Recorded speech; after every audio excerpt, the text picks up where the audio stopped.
Welcome to Talking Initiative. It's the first one in, it's been like a month and a half?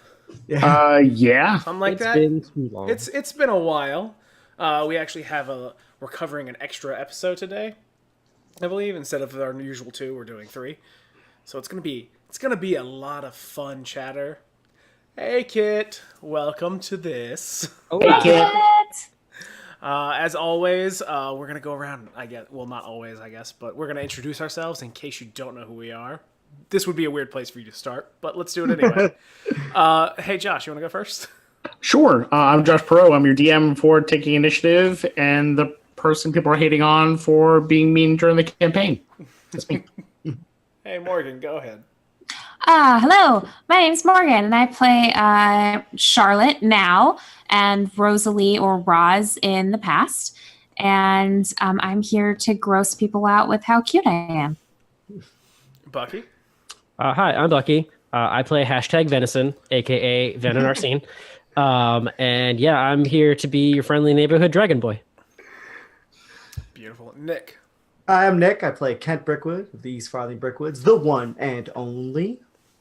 Wait, pause. Can I go back to Bucky's and just go, oh dear? Well, Sorry. Yes, you already have, yes. Sorry. I just thought of that pun. Oh, no. No. Lost your privileges. And I'm Drew, and I currently play Krusk, although I've played an array of other characters. Because That's a proper description. Yep. Yeah. they're all great characters. I play a different character depending on where you are in the series. I mean, basically, if you're at the beginning, enjoy. Spoiler alert. Yeah. What people don't know is when we start an episode, we have a random table that has all of Drew's possible characters. And he just rolls, and We that's just the one spin for that the wheel, session. baby. I do have a stack of possible characters. It's like the price is right. I just make characters because I'm weird. So what episodes are we discussing? So yeah, we're going to discuss episodes 42 through 44, which, oh man, it's been a while, so I'm not entirely sure where 42 began. 42 starts right after the house. Yeah, I was going to say it's after the house, right? Okay. It wasn't the one where we left the house. No. We started right outside. Yeah, okay, that was because we left in 41. Okay, yeah. So yeah, we're going to start there. Does anyone have any thoughts or feelings on episode 41? Yeah, we got out of that freaking house, which was very, very nice because we spent most of that house driving Josh insane because we were so scared of like trapping ourselves or like screwing up that like we cut out so much of us like I don't know or like so much of like hemming and hawing and like deciding and planning, and then we went through it relatively unscathed, and then getting out of it was like the terror time. So Almost yeah, I lost think a new character in the house. I would have Oh raised my gosh. Yeah. hail. But we almost lost Callista getting out of the house if I hadn't been able to heal her. It's so nice to have a cleric in the group. Right? Healers are always great. nice to have. Healers are awesome. And I really liked the next couple episodes, like 42 through 44 tend to be like a little they're more thinky, plotty planning, but they are episodes where you get a little bit more of who Krusk and Charlie are. So I appreciate them for that. Yeah, I also agree. I feel like we actually get a sense of everyone's mentality going in. Every character is different, and when we kind of discuss like different aspects of where we want to proceed, I feel like you really get a good, well-rounding image of who we are, not just like jokes and action, but also like strategy and planning. Right. Yeah. It also helped out with me too because when we were going after that year break, it was like, oh yeah, you've been with these people for a year, and I'm like, okay, whomst? Please explain whomst, because I know nothing about them, even though we've been together for months apparently. So it was really helpful to be like, okay, now I get to learn who Krusk and Charlotte actually are, and like give them some time to develop And the their answer character. to that is disgusting. Yep. What's so cute? Disgustingly adorable. Duh. Yeah, which was great to see the juxtaposition of idea between Donna mostly Donna / Callista, and then Nick and Kent of going, ew, Rue and I, when we were plotting out those characters, were like, let's see how fast it takes for Donna to be like, y'all gross. And it 2 took minutes. a minute, like not even. I think it was literally like the first 30 seconds. I say I love you to Charlotte or Krusker, whichever like, one said it, and it was just like, y'all gonna be like this the whole time? Yeah. And the answer is yes. Yeah. 42 to 44 are a lot of like, hey, we survived this house that was terrible and we fought a fucking monster and a bunch of people almost died, but we didn't die. And then, we got out and then spent two what was it, like, it was the end of a session and then the first 2 hours of another session just planning. Yeah. Pretty much, yeah. So, very unlike how the house was, I actually wasn't driven insane for that. I liked watching you guys in the house kind of mentally struggle with what was going on. The next session, Fucking sadistic. which was 42 to sometimes, 42 to 44, that was driving me a little insane. Because we were done with the house. I just want to get to the next thing. But you knew a big fight was coming up that was going to be really dangerous. We were We were like, So this is watching gonna that be unfold. horrifying. We knew a big fight was coming, and you want to have every advantage you can when you go to fight a big boss. Mm-hmm. Every Also- possible advantage.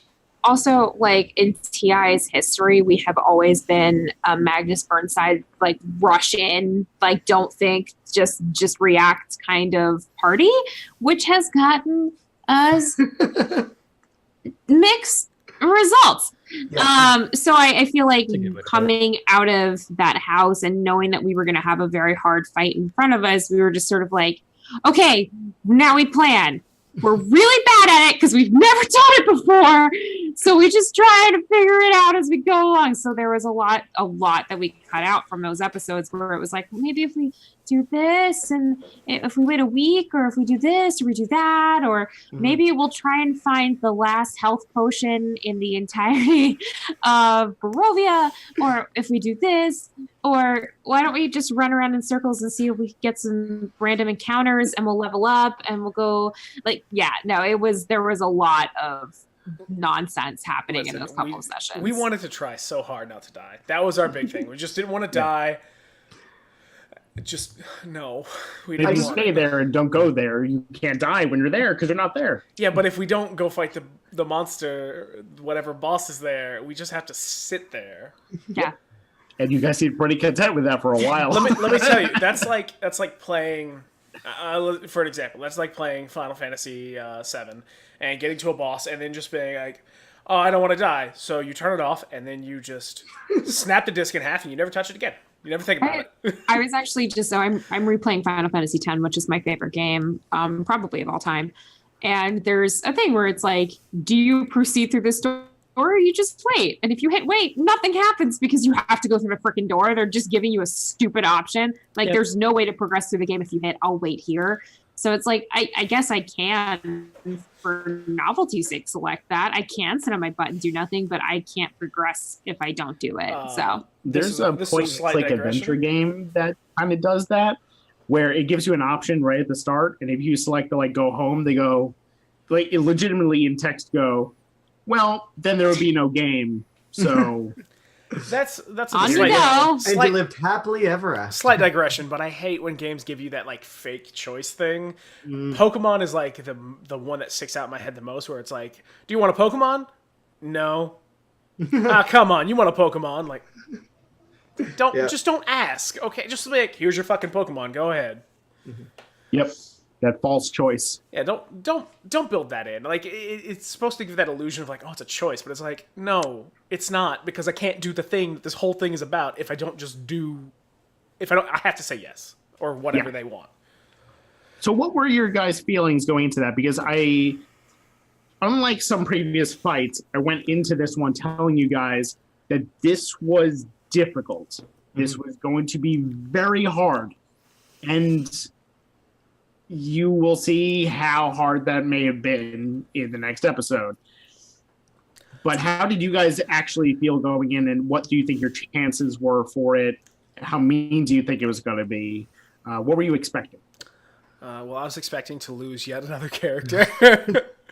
And that was pretty much the full extent of what I was thinking about is, oh, this one's going to die. Cool. What's my next one going to be? Although, to be fair, also, I have a little peek behind the curtain here. I made a very tough-to-kill character. Yeah. Good. Before that was like your default, which was if die, I have character A, B, and C ready. Pretty much, yeah. But this one, like, I built a character that's just going to be... He's going to be tough to get rid of. Well, I mean, for this whole section, you, again, like you said, you hadn't warned us before of battles or fights, and we have gone through some hard ones and lost some players. So I think going into this one, I was like, oh, if this one's hard and the others weren't, we need to cover every base. Like, we need to go in with a plan because I need to succeed because I want my character to live. Yeah, and I want all of us to live. I definitely think that that made it worse in the fact that this is the first time you ever warned us about something. Yeah. And so that made it like way more just like, well, what's coming up? Because you've never at any point said, hey, this is going to be a tough fight. Everyone prepare for that. Yeah, I've had 3 stages so far, which was very subtle, which didn't work well. You sure? Right before the house, I said, think smart. Do not rush this. And I saw how that turned into a lot of planning sitting in the lobby of the house. And then this one going, this is flipping hard. Think. And then I spent 2 hours listening to you guys think about it. Yeah. You regret. Welcome to running any game. If you tell your players something, they're gonna overthink it.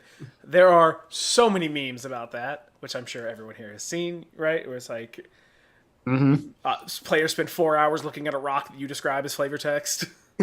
Yep. Yeah. What's curious is if we didn't do this as a podcast, I don't know how I would have went about doing that.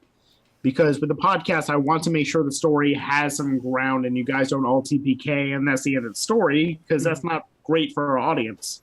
But if it was a home game and there's no audience to really rely on for that, would I have done that? I mean, I don't really know my answer.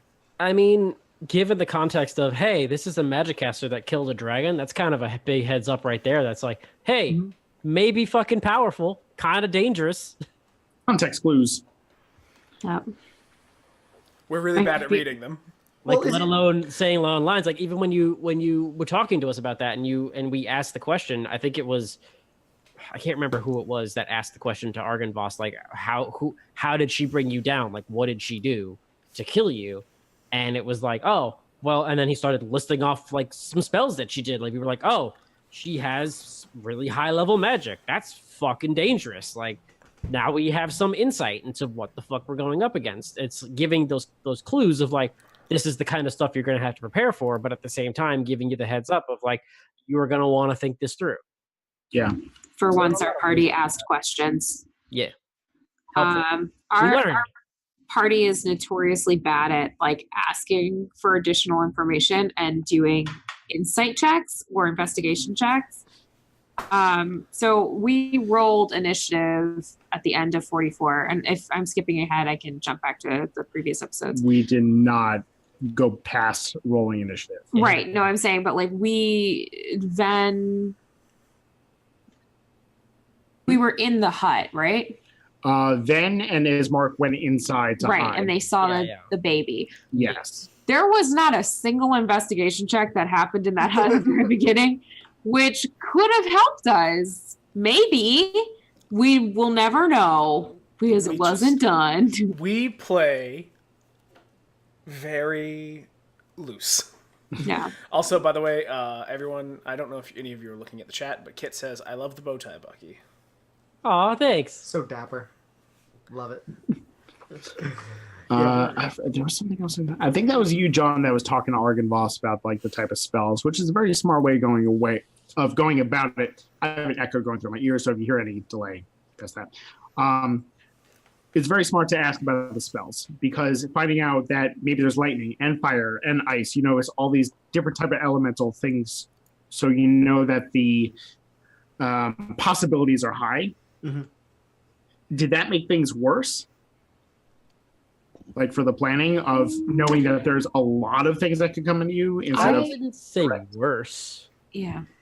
I remember specifically asking about that because Charlotte can grant resistance to certain stuff. Yeah. So I was like, "Oh shit! Like, if there's anything in particular, let me know, because then I can like buff you guys a little bit." But it ended up being more like, "Nah, bitch is fucking incredibly powerful. Like, she'll throw a firebolt at you, and then she'll do other stuff." So, the other thing that I was worried about for that fight is whether or not she was going to pop in and out of like the ethereal plane. So I was considering doing, I think I've got planar binding or something like that. So I was considering that. More information is best, because we usually go in with no information and then we're like, oh my god, why is this is so hard. I'm glad that wasn't your sole plan, because planar binding takes a while to cast. That would have been problematic. That's not what Taco told me. Taco messed that rule up hard. You can't listen to the Adventure Zone for rules. They played very story driven. I cast Resurrection. Daddy, you can't do that. It's a 7th level spell. I have the card for it. Yeah, because you just have a stack of cards. So one thing I really liked about what you guys did was going there first, scouting out the entrance, going back, talking about it, and then unleashing the plan. Mm-hmm. Very smart. I thought that was awesome. Took a while to get there, but it was worth it. Donna's familiar going out and finding out what was going on over there was a great use of recon. Also, it was really smart of her to pick a bat, because she picked a bat before we found out about the fog. And it just so happened that she had sight basically through a visual impairment. Yeah. So that was really helpful. We got to hear your bat impressions, which was just all the same. That was not pleasant to listen to when I first started editing this. I cranked down that decibel volume. It was loud. It was bad. It was a lot louder. Yeah, it was super bad. So I lessened it so you guys can hear the magic of it and not be devastated. Assaulted. Yeah. It was a rough one. Yeah. I also did not increase the river length based on everything beforehand. Oh no, you fucking did. You know you did. That was really... in the book. You were so mad at us. I was mad. I was pretty mad. It was an interesting session to see the party dynamic versus DM dynamic and seeing how they play well together. It's good that you guys were planning, but there was a lot of, I think it was a while between sessions. Mm-hmm. So it was trying to catch up there, and people were worried and fearful, and it was all playing in. So when you listen to the podcast, know that there was a lot more to it, and we just didn't get to the final goal or final results quick. Because we play like any other table. There's going to be looser sessions and tighter sessions, and that's just how it goes. Tequila sessions. Yeah, Nick. Listen, you haven't made a rule against no tequila sessions anymore, so. But it did result in one of the funnier moments that we've had recently, which is wherein Kent just decides to like chat up some fog, which was deeply hilarious. Some thick ass fog. Fog. And then God, what was it was like, how would you describe this fog? Is it 3 C's? Oh, 3 C's. Yeah, that's thick. So I mean, we do get a little lucidity, and when we don't have a session for a while, we all get a little punch drunk and like so happy to like be playing a game together that we all get a little dumb. But yeah, and for anybody who is running a podcast right now or wants to start or is interested in the behind the scenes, like, yeah, these sessions take 3 to 4 hours, and then we like put them through a wood chipper and really take a lot out. because there's not only just a lot of us making really truly disgusting noises into the mic without realizing it. Just earlier, I cracked my knuckles on mic, and I'm so sorry that I did it. I did it before I thought about it. I have terrible mic etiquette. I heard it and cringed. I'm sorry. So like it happens, and you have to cut around that, or someone goes on tangent about something, or we get into a conversation about Dream Daddy that takes up 10 minutes. So it's when you record these things, or when you're doing any game, like there's a lot of kind of how do you say, divergences from your goal. Those couple of sessions, it had been a while since we've been recording. We were excited about getting out of the house. We were scared about what was coming up. So it was a lot of delaying the inevitable with bullshit. Yep. Yeah. That session was what, John? Like 5.5 hours? So I was actually going to say, just to give a little like behind the scenes of this specific bunch of episodes. So including the next episode that's going to be coming out, which is obviously the fight. From the ending of that to when we left the death house. 42, 43, 44, and 45. Yeah. All one session. All a 6.5 hour session.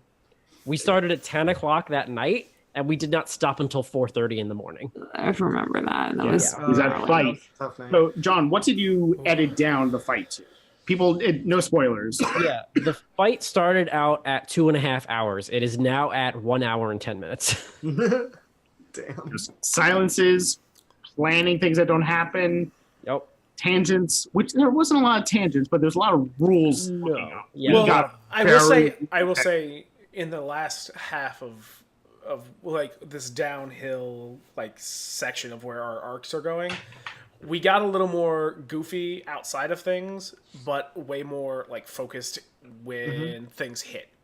Yeah. Like we were much more like dragging our feet to get into a fight, but once we were there, it was very much like I can do this, and I can do this, and I can do this. Like very much a like focus, like looking up rules and thinking about our next moves. And so this fight, even though it was really long, a lot of it was instead of our earlier fights of us, making stupid comments or whatever. It was a lot more just like, I'm going to use this thing. Well, that doesn't work that way. Well, the rules here say that it works this way. Yeah. We were going over syntax of sentences for this. Yeah. And there was some rules, again, no spoilers for the episodes, but there's a spell that does not work the way that we used it. We found it out later, but that's how D&D goes. You make a call, you run with it, you change it if you need to, but that's just how the fiction worked at that time. I mean, also, there's that thing in every D&D book of have fun. Yeah. Yeah. These rules are they're a structure. You can play as structured or as loosely as you want. They're just there. They're there so everyone's playing the same game. That's it. That fight was tense. Oh, it Yeah, was. you guys are in for a treat with that fight. Yeah. Yeah. It's a That PHB was being flipped through the entire time. Yeah. yeah, it's a fight. It's a long, terrible fight. And for anyone who's playing a home game with that or like DMing it and you're wondering how that fight's going to go, it is very hard. Yeah. On some Reddit threads, it was saying it was like the second hardest or even the hardest fight in the entire book. So if you're running the game as a DM, be careful with I'm looking at some of our listeners right now. Because You're looking at the listeners? Well, Creepy. metaphorically, because I know some of the people who listen to this are running Curse of Strahd right now. Yeah, I think Lilith is, right? Lilith is running it right now. She's running 2 groups right now. Oof. Wow. Oh, damn. So, yeah, she's Mystic. 2 groups that are gonna run into this fight at some point.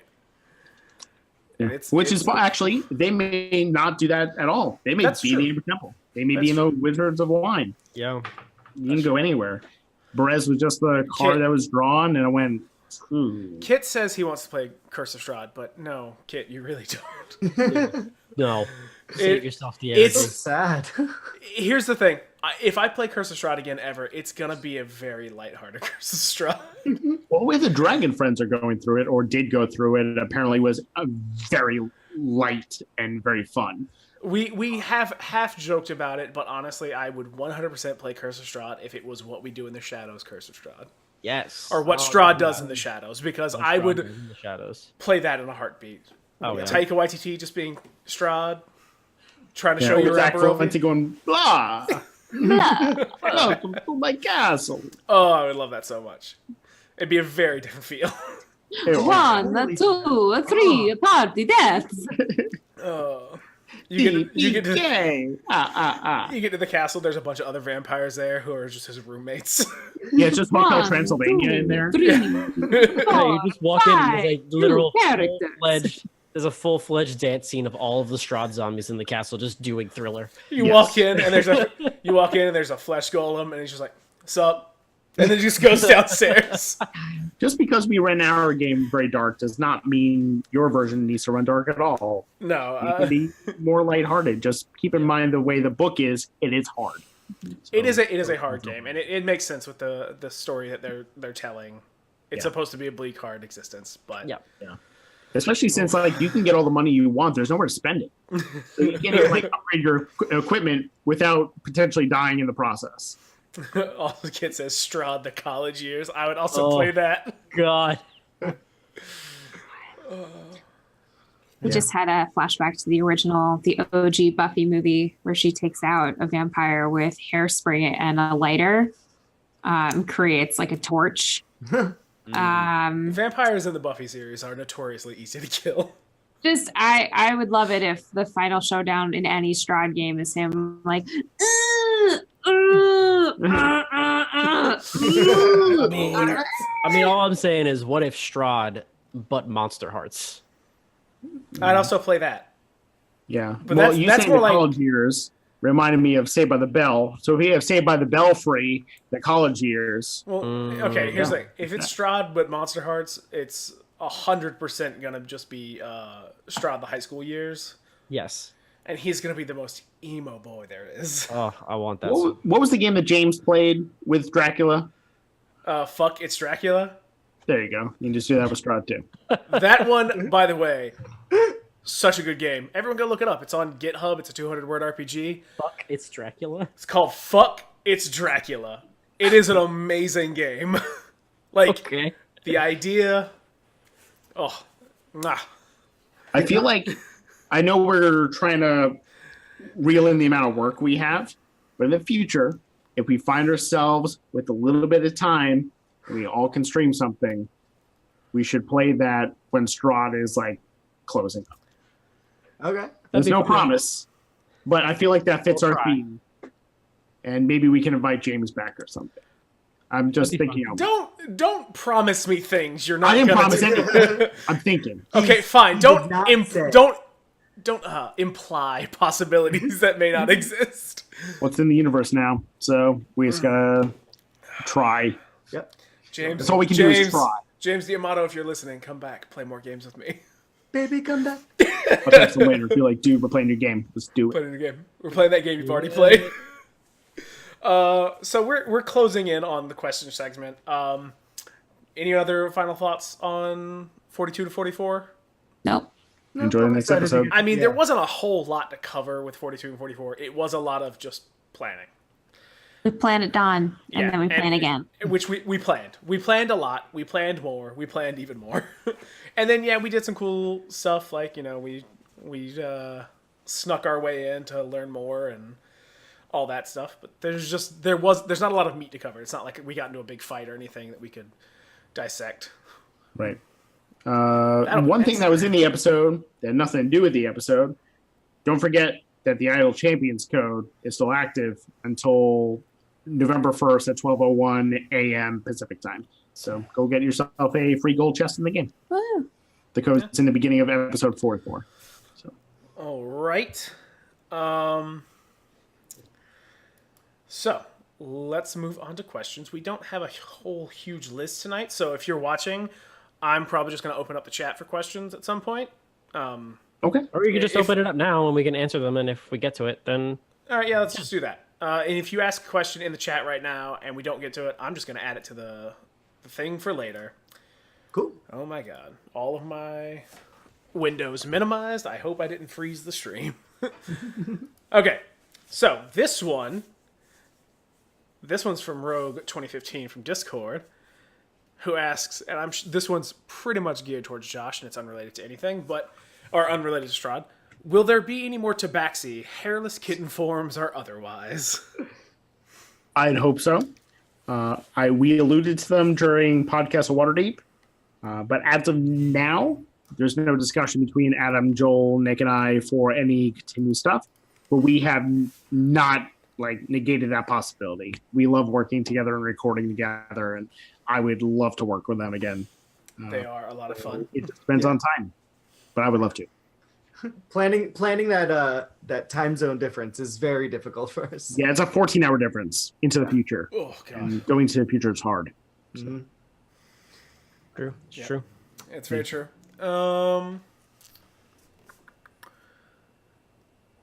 Here's a good one. This is from VV9087, who says, "What would your characters think if they knew their every thought and action was being monitored and watched as entertainment for the masses?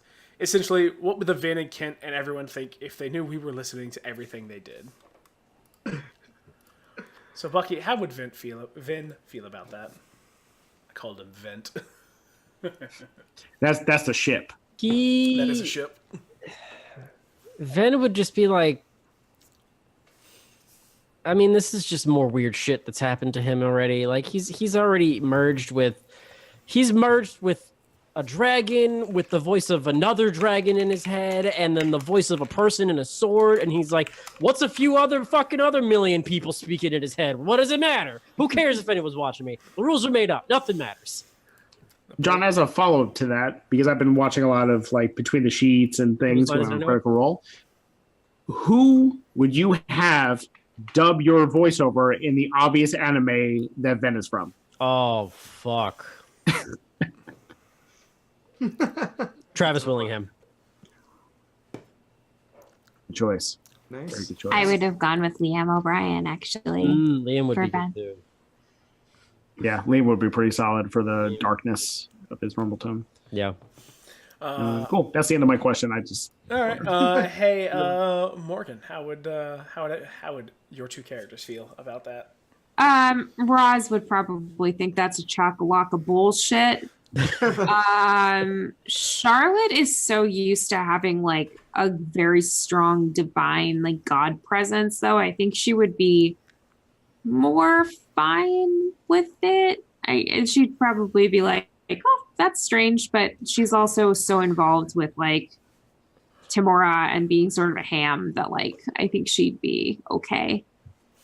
Yeah, and your character would think that they're being watched by a god all the time. And Anyway. Yeah. Mm-hmm. Yeah. Makes sense. Yeah. How would Kent feel about it? Well, I mean, current Kent is a little bit more serious and dour, so I feel like he wouldn't like it.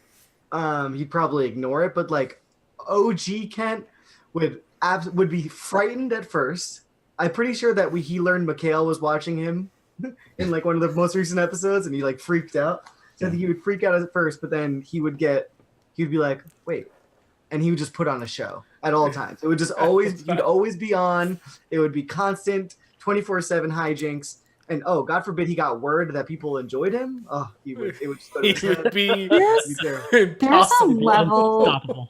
There is a level of Kent that reminds me that when my little brother was very young, a toddler or baby era, little kid, whenever we had a female babysitter, he would immediately get naked and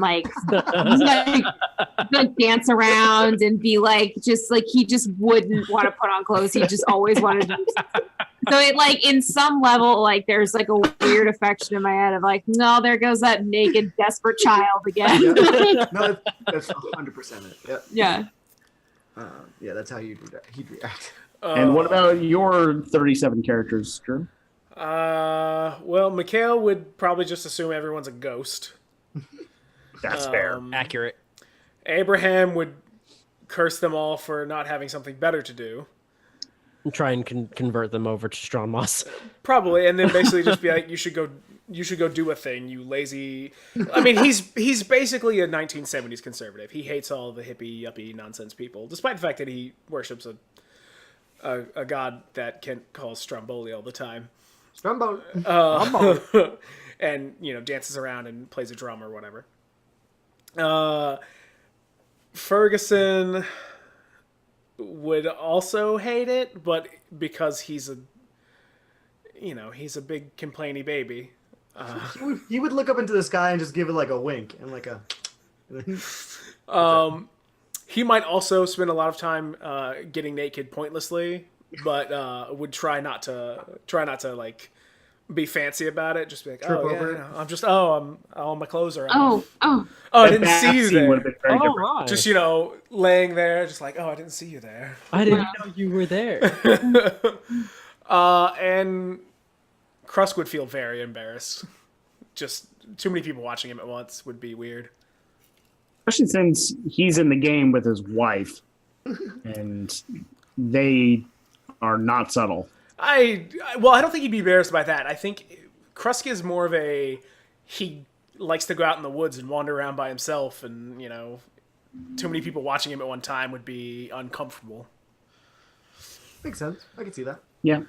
More of a small crowds kind of person. So, Drew, I'd like to ask you a question here. Oh yeah, go ahead. From Rogue 2015, because I have personal vested interest in this question. Hypothetically, if you were going to start and lead a cult, what would be a cult of? Werewolves. Drew?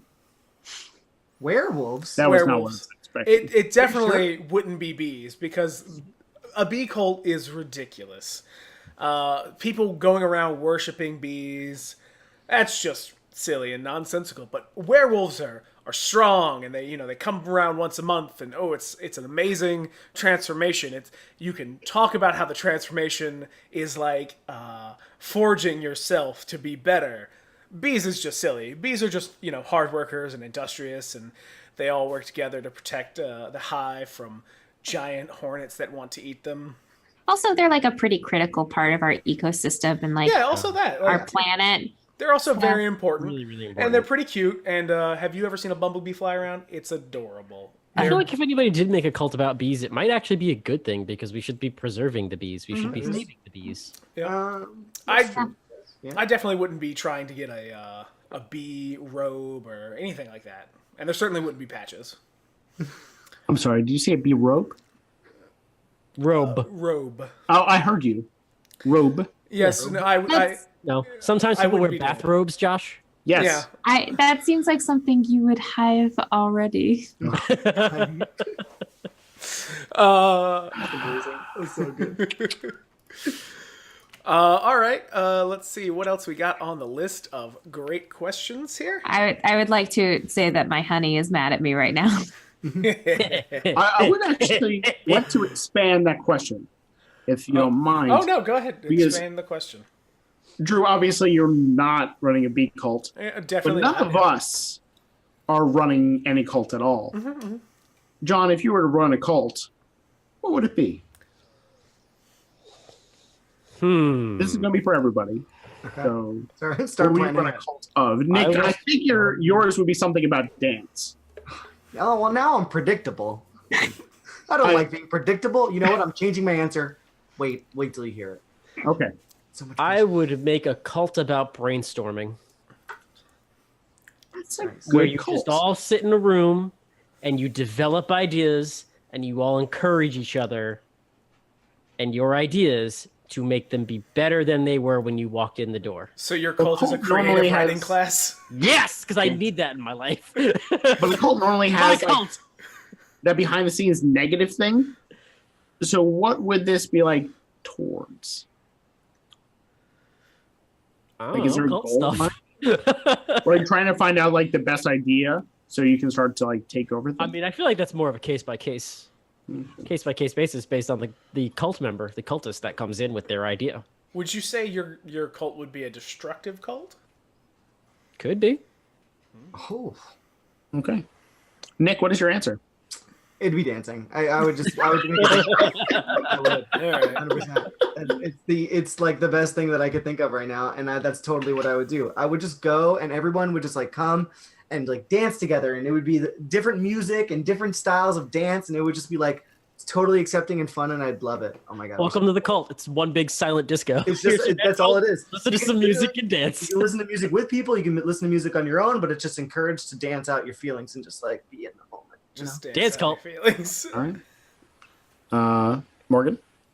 I think my cult would be about hyenas.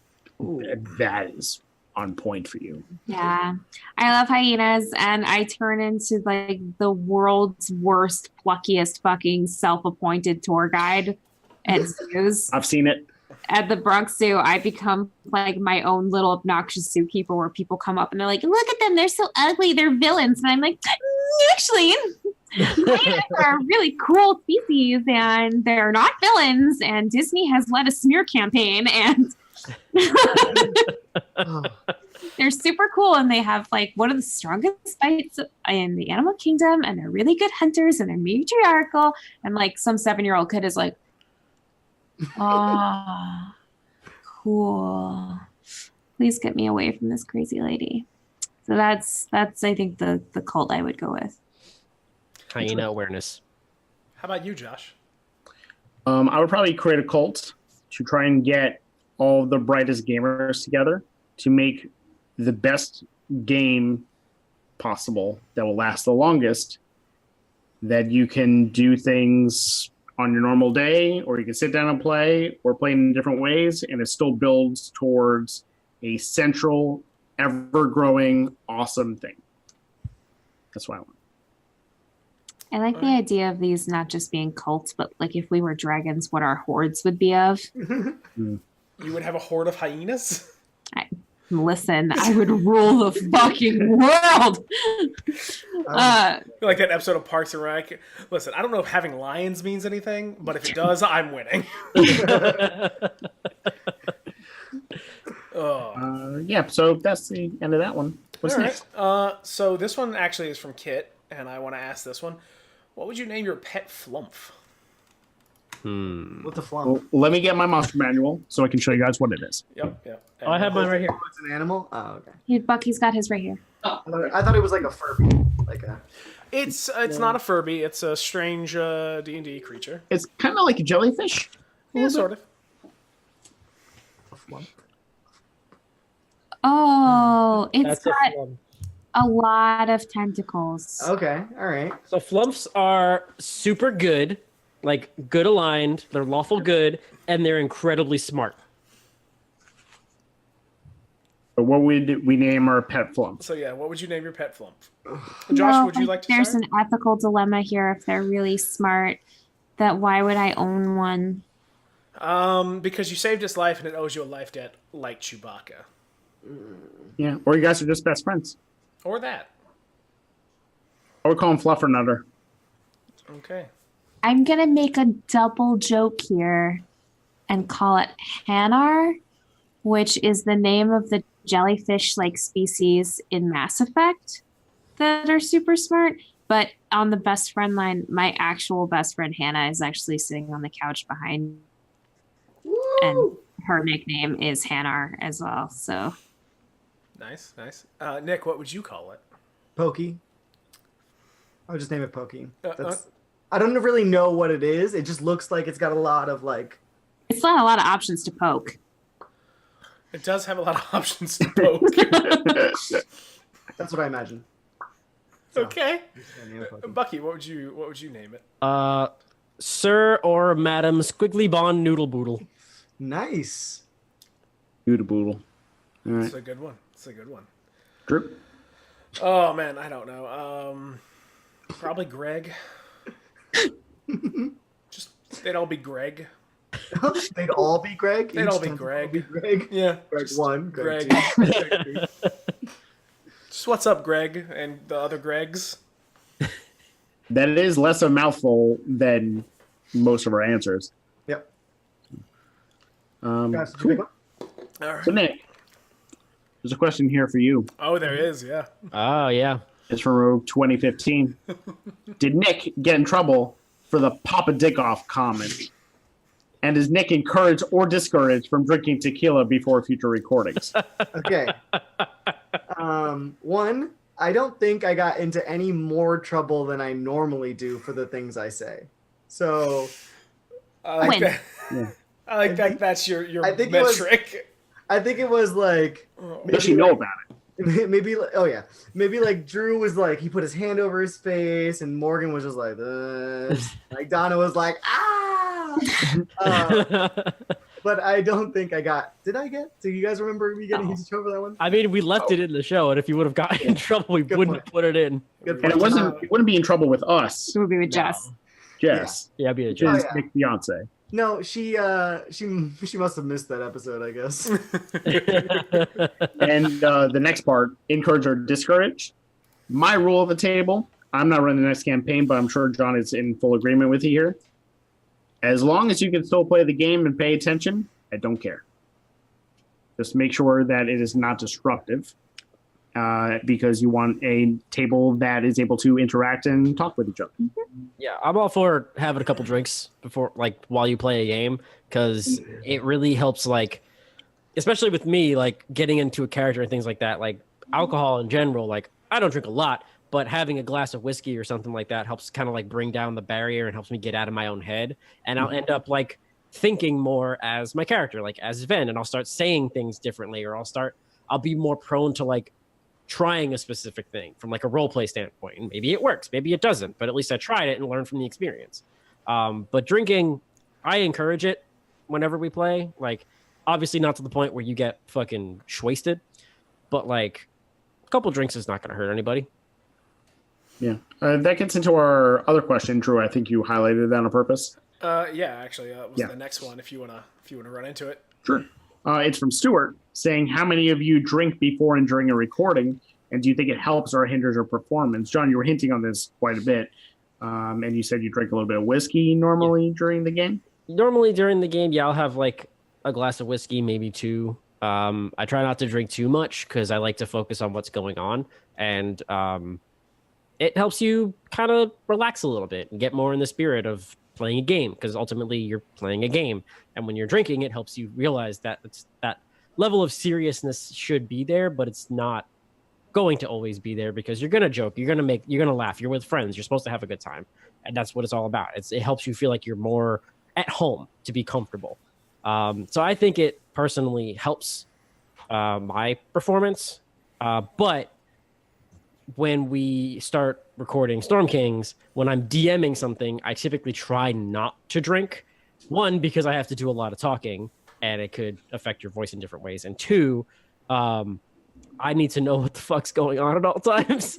And if I'm lost in my head, I'm like, fuck. Well, I guess we're just gonna go fight a dragon now. Sorry, guys.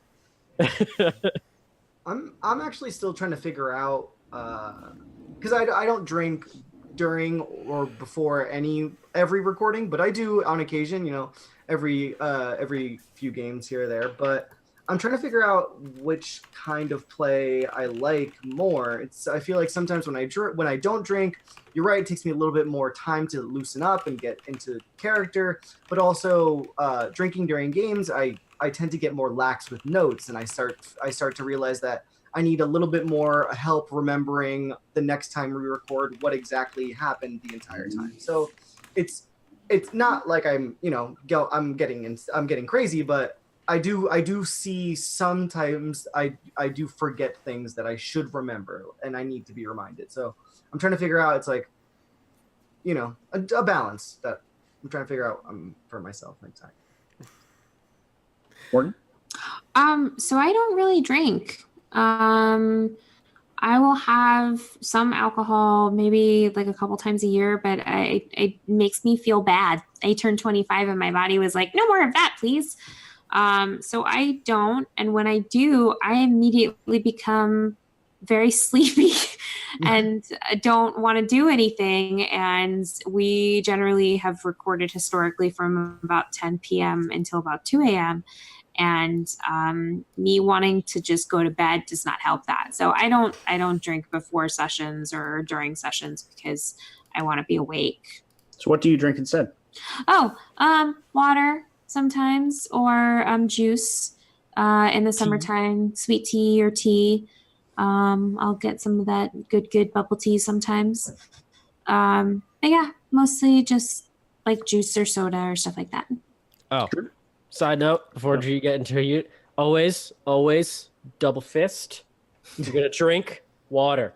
Stay hydrated, people. It's important to stay hydrated as I drink water out of the sun.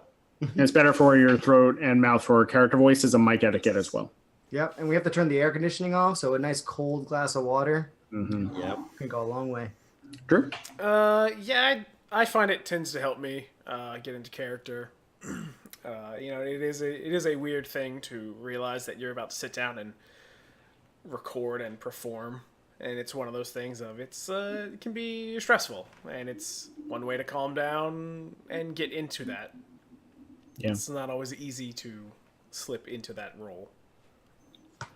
For me, DMing, I tend to have coffee because I want to be aware and awake and make sure what's going on. There's been a few games, not a lot, that I've had some alcohol, and it's usually just a very little bit of like Jack and Coke or Di Serono or something, or maybe like a beer. But my alcohol tolerance tends to be relatively okay, so I'm usually good for the game. But like guesting on the Venture Maidens, it's our whole thing of like having a drink with them, so I'll drink with them when I play and such. But I like to have my mind about me when I play because it's respectful to the DM to make sure that I am on point. But if anything, it's just a very, very little bit, just for that looseness and trying to get into character and get into the game and such. That's all. Yeah. I'm gonna say we clear out this last question then. So we have a brand new start next time. This is from Rogue 2015. What other TTRPG systems do you all like/want to play? Let's start with Josh. Sure. The only other systems I've really played was earlier versions of D&D. I played 3.5, 4e, and obviously 5e. And I played Call of Cthulhu with you, Drew, and Masks with the Nerds and Roll people. Besides that, I don't think I've played many other systems, but I would love to play the Edge of the Empire system and to play the old school Star Wars D&D, John, when we used to go to Easy Street. You mean the D20 version of Star Wars? Yes. Yeah. We played that for a very brief period of time. But I wanted to start getting into some of the other Powered by the Apocalypse systems. I like that system and how it is because it's not hard to get into. We did Ribbon Drive. That was fun for like one-off. That was fun. But I do tend to like games that have a lot of strategy to it, which is why I didn't really mind 4E because it was like tactics and that just plays well to what I enjoy. But anything that scratches the role-playing itch as well. But if I had to pick, I would probably pick something strategy-wise and doing like the grid map and such and trying to figure out a problem. That's what I like. Good answer. How about you, Morgan? So I have a little bit, I think, more of a limited experience. I played Call of Cthulhu and the Ribbon Drive one. I did like a one-off session with was it World of Darkness, something like that. You gotta give us some context clues to answer that question. It was like a hunter werewolf thing. There was very little dice rolling. Probably. Very Maybe It's a werewolf game? Maybe World of Darkness. Maybe werewolf. Yeah, I'm pretty sure it was World of Darkness, but it was like one session many years ago, so who knows? As far as excited to play, I am coming up with my own thing this year, and I'm excited to put that together and figure out how I'm going to be building that and what that's going to turn into. So that's what I am excited and looking forward to. Cool. Bucky. Systems that I like to play, definitely Blades of the Dark. I want to play more of it. I only had one chance to play the game, and it's by far one of the best systems I've probably ever seen and love and really, really want to get into. Systems that I want to play, I really want to find a good horror system.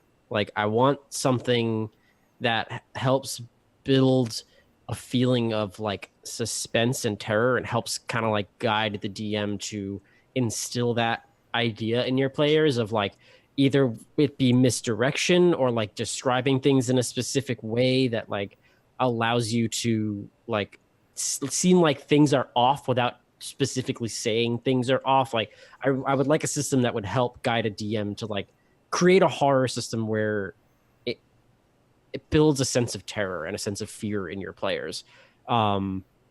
I'm probably going to be working on something eventually once I can actually get around to doing it. I have a really, really nifty idea, and I'm trying to find a good system to help build upon that idea. So if anybody knows a good horror system out there that can help me out with that, that would be much appreciated. As a note, if this helps you at all, I've noticed that good systems for bringing on that sense of dread, I found in board games for like Forbidden Island or Pandemic or there's another one, I can't quite place it, but the cooperative games where you see like that tracker start going up, you have a physical representation of how screwed you are. That's worked really well of just like, oh shit, we need to get this done. But if that helps at all.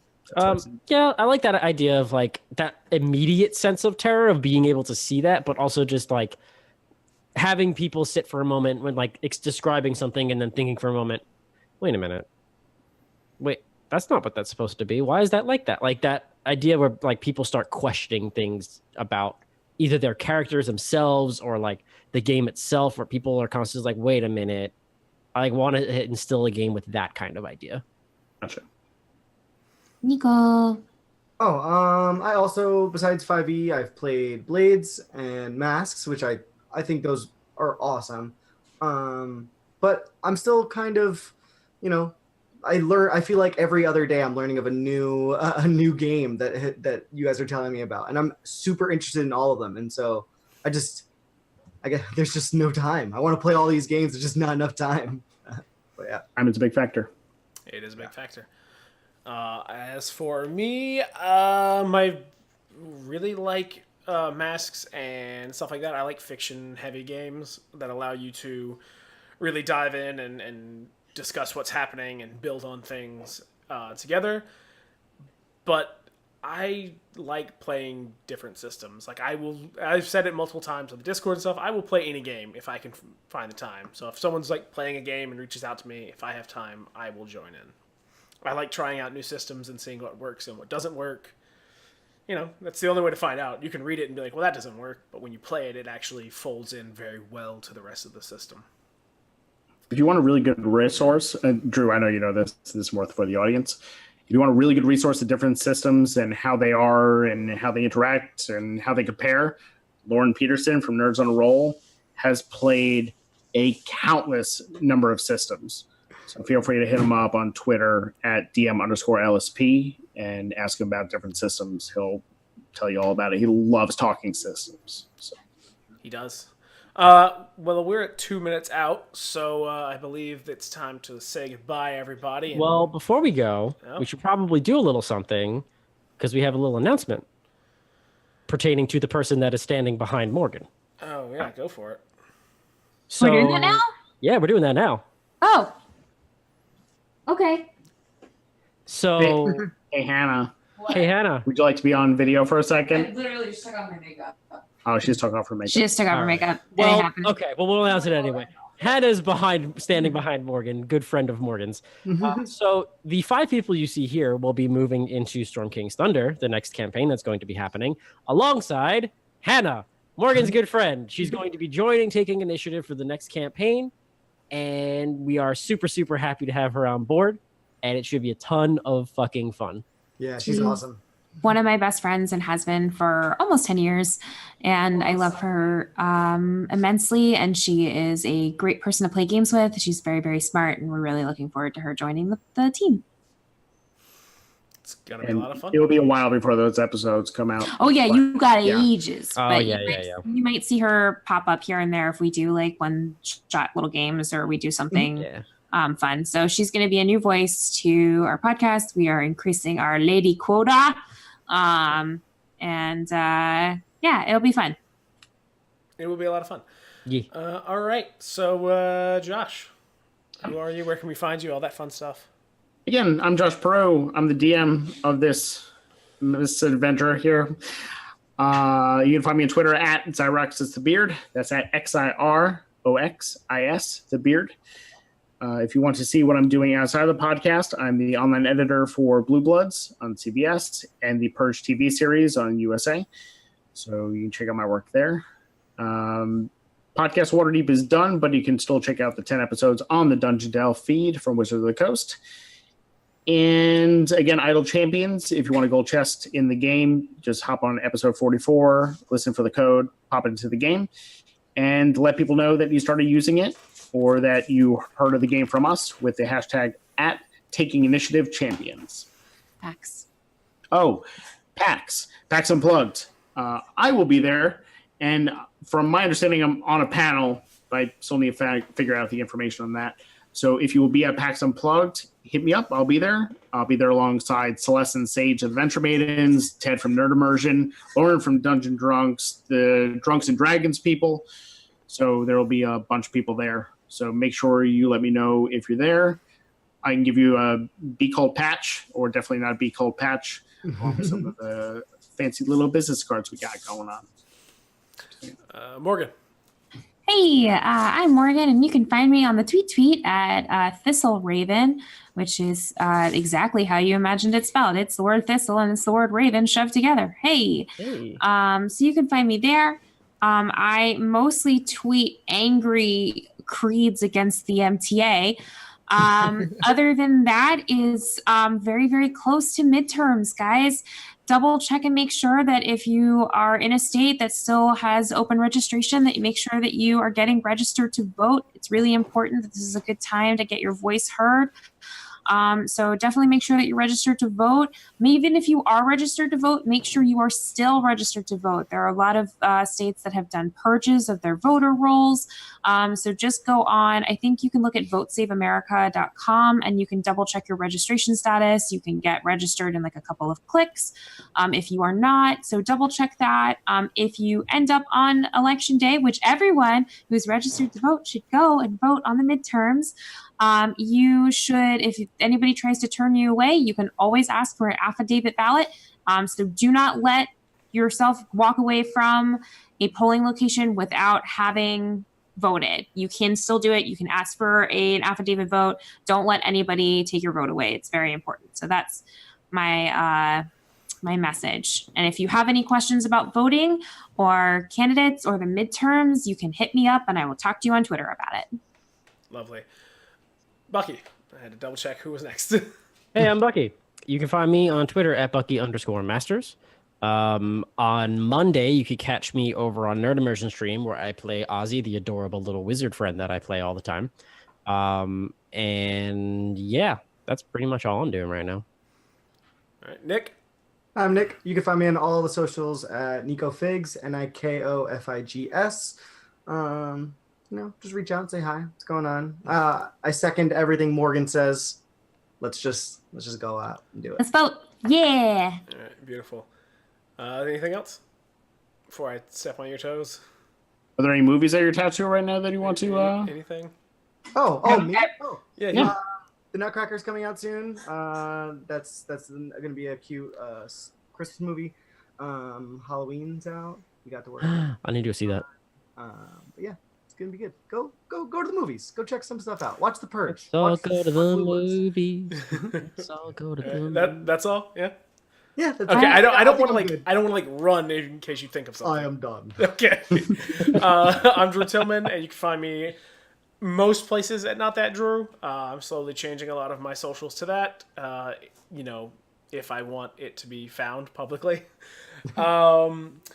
You can find me, here playing Krusk. You can find me on various streams. I'll be back tomorrow at 8 p.m. for Couch For It, where we're going to talk about episode 6 of Altered Carbon. It's a really good series. You should check it out. Just don't watch it at work. There's a lot of surprise nudity in it. A lot of surprise nudity in it. You just don't want people to walk up and see that, because then you have to explain it. I have Well, it depends on where you're working. But Yes. Do something. I have some other various things that I can't really talk about yet. But next month, at some point, I'm not 100% sure on the date, but it's definitely next month. You will find us here, me, Morgan, Kit, Valanda, Lilth, and I can't think of his actual name. Oh my god. Do you remember Morgan? Someone. A mystery I person. cannot think of his actual name, and I feel like an asshole, but I'm really bad with names. Will be playing Stargate on this stream at some point next month. Should be a lot of fun. It's based on not 3.5, but 3.5 Spycraft. Oh, it's a splat book based on a splat book. It's great. If you ever want to feel dumb, go and try and fill out that character sheet Kit said it. on It's your Johnny. own. Johnny is his name. Okay. There we Thanks, go. Kit. Thank you, Kit. Saved me because I feel terrible. I'm bad with names. Sorry, everyone. If you want to feel dumb, read that book. It's one of those flat books that doesn't explain rules that are found in the other book, which don't do that. Figure it out, nerd. There's like 130 pages in that book about the story of Stargate. You could have dedicated those to rules. Please. Yeah. Yeah. Anyway. It's Yeah. Oh, go ahead.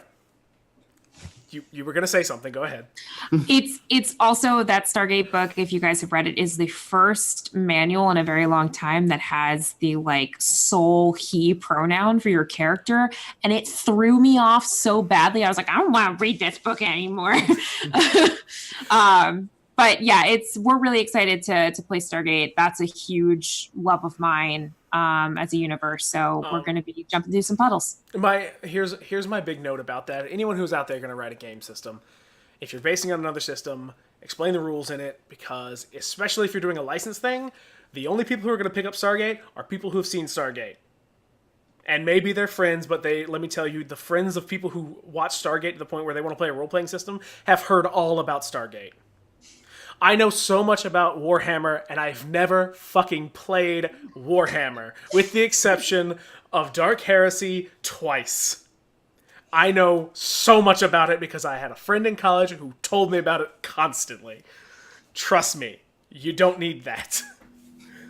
Anyway, that's all I'm going to say. You can find me all over the place. Keep an eye on my Twitter. That's where I put a lot of my stuff out.